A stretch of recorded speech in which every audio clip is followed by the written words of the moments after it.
Larf, written and illustrated by Ashley Spires. Larf. Have you ever felt like nobody knows you even exist? That's exactly how Larf feels, and he likes it that way. Larf is a Sasquatch, the only Sasquatch, it seems. He lives a quiet life in the woods with his bunny, Eric. He was almost discovered once or twice. A hairy 7-foot-tall, scarf-sporting man-beast is pretty hard to miss. But luckily for him, people rarely believe in anything new and strange. And Larf is definitely strange. It's a guy in a gorilla suit. An escaped circus bear. Aunt Mildred? A computer-generated fake. Larf knows no one could ever leave him alone if they found out he was real. The thought of all that attention makes him a bit sweaty. Larf fills his days happily on his own, jogging, taking Eric for walks, and gardening. Until one morning, he notices an odd article in the newspaper. It claims that a Sasquatch is scheduled to make an appearance today in the nearby city of Hunderfitz. Well, how can that be? He's not planning a trip to Hunderfitz. And even if he was, he certainly wouldn't be going on a Wednesday. It's laundry day. Larf realizes that this can only mean one thing. He is not the only Sasquatch in the world. This could change everything. Larf isn't sure he wants a change, but having another Sasquatch around opens up so many possibilities. Teeter-tottering would no longer be impossible. He could share his grooming tips, and his witty commentary on cheesy movies would no longer go to waste. That settles it. Larf has to meet this other Sasquatch.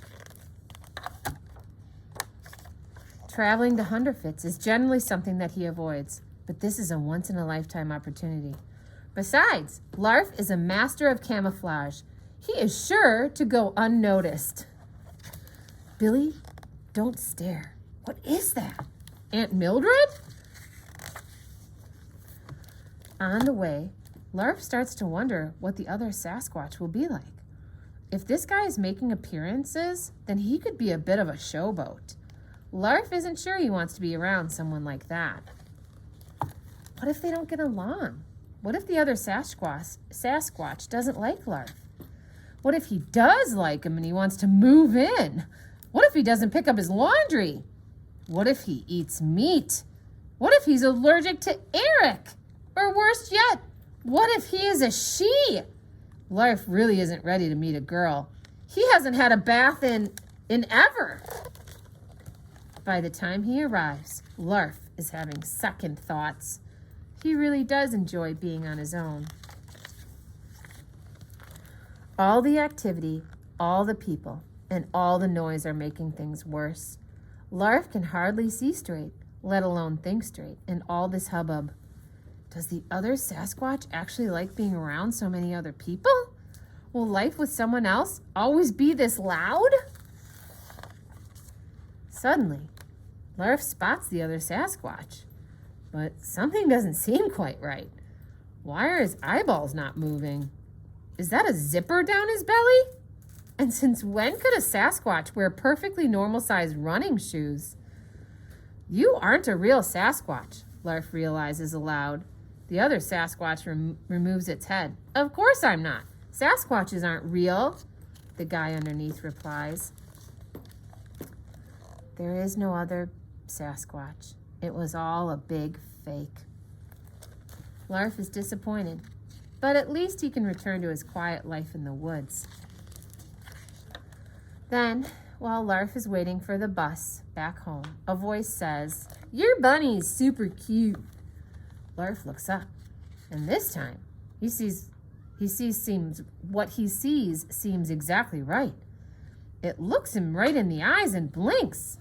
It's covered in hair but has no zipper, and its feet are enormous.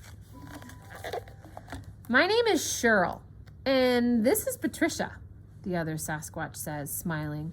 Like Larf, She had come to meet the real Sasquatch. Now, it seems, she has. Larf invites her over for supper next Wednesday. They are only two of their kind in the whole world, after all. It's just the polite thing to do. Cheryl agrees, but I should tell you, neither Patricia nor I eat meat. Larf decides that just as soon as he gets home, he's going to have a bath. After he does his laundry, of course. Larf by Ashley Spires.